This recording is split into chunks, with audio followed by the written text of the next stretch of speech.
Hi, Professor. This is exercise 10, and we are the team.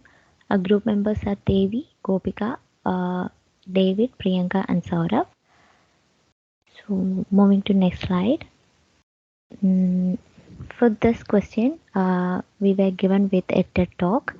That was on the explaining global trends on the number of cases of AIDS, and we were asked to answer three questions. The first one is, how much of the information do you really remember? So after watching the talk, I can only remember the part where the speaker showed the trends in the number of cases of AIDS in different countries, and that information included several points such as the number of cases increased in Uganda and Zimbabwe, and then it drops in Uganda, but there was a huge rise in Zimbabwe, and the first heavily affected Asian country was Thailand, and after some years, the number terribly increased in South Africa, and India gets affected at lower levels. And after 25 years, there comes a steady state of the number of HIV cases. So I was able to remember this information because he was using some interactive visuals to explain this information, and he used a story also, and it was easy to capture and understand this information compared to other parts of the presentation. Moving to next slide. And speaker could do some of these points to improve this information. The opening was not that effective, so he could start with an introduction or story to grab the attention of audience, and visuals were quite difficult to understand. It could be more clear, and speaker could have used a laser point to explain the plots rather than using a solo stick to explain the plots. So he was using a solo stick, which was quite distracting, and he could make an interactive PowerPoint presentation uh, containing all the important content and messages that he wanted to share, because he was using only a single plot to explaining all the things, and using PowerPoint may help the audience to remember the information being presented. And lastly, he could improve his presentation by maintaining a good pace, avoiding distracting gestures, maintaining eye contact, interacting with audience, and also by making use of space available. Next few slides will be presented by David. Thank you. Okay, thank you very much. So for the next question, question 4 was we were asked to discuss what was learned during the lesson. During the lesson, we learned different presentation skills for stakeholders. So like different stakeholders, you need different presentations to address different stakeholders. We learned about managing transitions during presentations, and we also learned changing focus during presentation. For the next question, we were asked to provide 10 recommendations to improve the presentation in the video we watched. The video was about HIV. So we listed out like 10 recommendations. So first one is start with a bold statement. So starting the presentation with a bold statement helps keep your audience keeps them together and makes them prepared for what you're about to go. Tell a story. So like if the presenter had started the presentation by telling a story, the audience will be more engaged. Use the right visuals. So some visuals in the presentation were not appropriate for the information he was given. Use questions. So like use questions to engage with the audience. Ask questions that can keep the audience engaged. Use motion graphics. Motion graphics has a way of capturing audience. Go bright with colors. Some colors in presentation were not bright, so they're very hard for you to see and notice. Manage transitions. So some transitions in the presentation were not the right transitions, so it made information difficult to understand. Always include a little humor. So in the presentation, we noticed that he was able to like make the audience laugh a little bit, and maybe have more.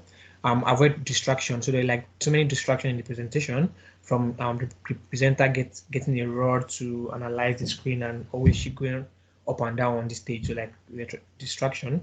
Also, it could always end with a call to action. So like every good presentation should end with a call to action to bring back to like give a summary of what was discussed.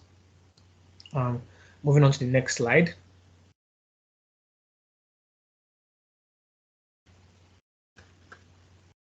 So yeah, so for the next slide, we're asked to like create a story based on the HIV video we watch. So beginning of the story can start the story by saying almost 1 million people die from HIV every year. In some countries is the leading cause of death. So from the graph below, we can see that death caused by HIV is the second most fatal infectious disease. So like 10.8 million people are being like died every year from HIV. Moving on to the next slide.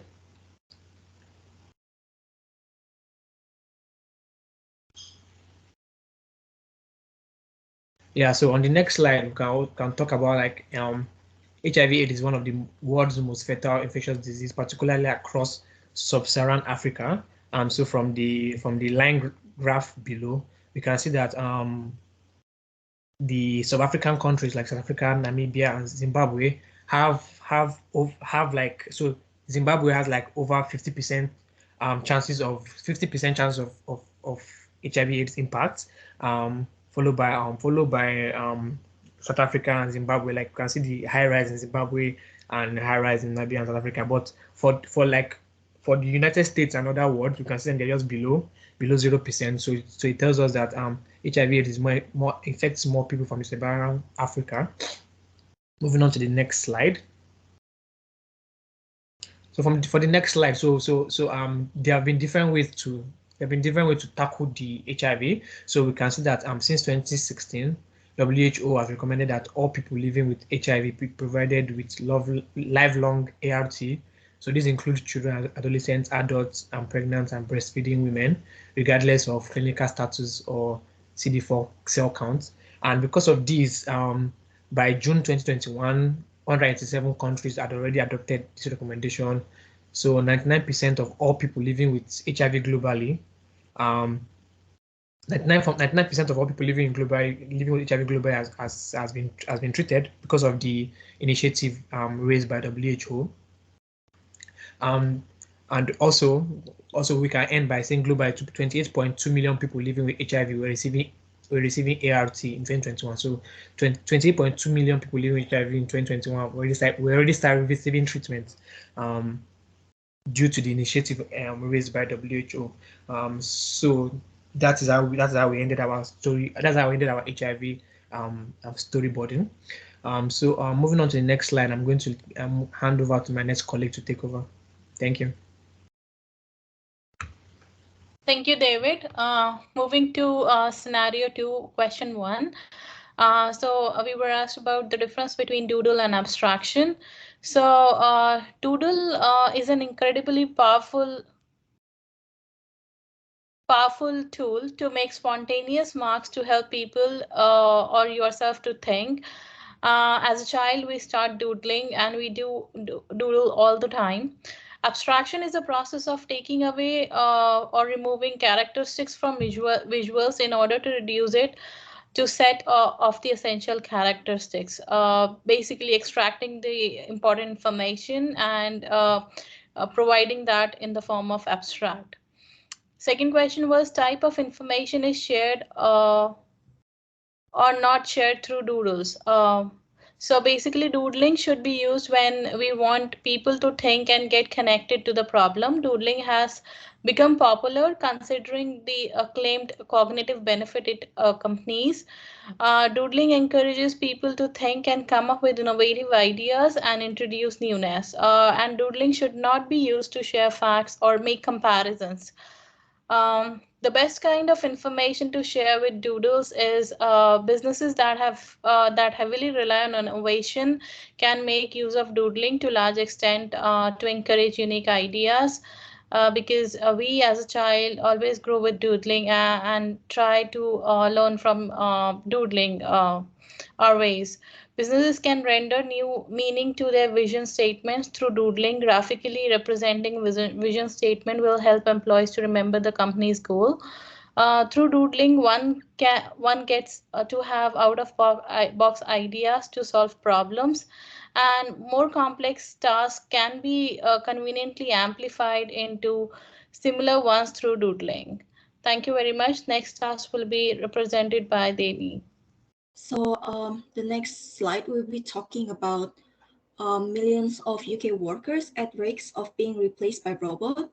And the dataset is from makeovermonday.co.uk. So from this story, we can see there is like two sector of industry that have job automation more than 50%. However, you can see the employment share is quite low because the job it's already being done by machine, so human just like supervise the work. And then the lowest that we can see is education, also domestic personnel and subsistence with 0.30 employment share and 8.10 educate like job automation. So from the next one, we will see from the scatter plot, we will see the comparison between employment share and job automation. So if we draw the trend lines, we can see the two industry from the previous slide, which is transportation and storage and water sewage. It's pretty, we can consider as lower risks of the worker being replaced by robot because it's already being low percentage of employment share. And we can see the highest risks is in wholesale and retail and human health and social worker. So at the moment, the job automation is for wholesale is 44% and the employment share is 14.80%. And for the human health is 17% job automation and employment share is 12.40%. So for the wholesale, as we know right now, a lot of supermarket and retail shop, they start to using self-checkout machine. So like a lot of people lose the job because they not really using a lot of cashier at this point because of the machine. If the automation like by robot doing self restock or something, will be a lot of people get lost the job as well. So it's the same with the human health and social work. It's like robot can do like a personal talking like Siri or Alexa, like maybe they can talk about their problems, so social work will be less needed. Yeah, so this is the end of the presentation from my slide. I will pass it on to Sora for the next one. So slide 3, reflect and exchange. So the question was what kind of slides you prefer and why. So any presentation's comprehension and effectiveness are determined by how well it keeps the audience attention. For example, in general, how long the presenter is able to grab the audience attention. So the best way to hold audience attention is through visuals. So according to Forbes, 65% of people learn visually. That means 65% of us are easily able to recall things using visuals. So visuals can be in the following forms. That means illustrations, cartoon pictures, or comic strips. For example, the following visual grabs the attention instantly. However, moving to the next slide, using too many visuals in a presentation has a few drawbacks. As we saw in the previous slide, the visual easily grabbed our attention. However, the colors were quite vivid and it was distracting. So this means that distracting the audience from the presentation's core subject. When a visual aid is not correctly constructed for its intended application and audience, communication might be disrupted. That means we sway away from the core message of the slide. The presentation should never be overshadow the presenter or the subject matter.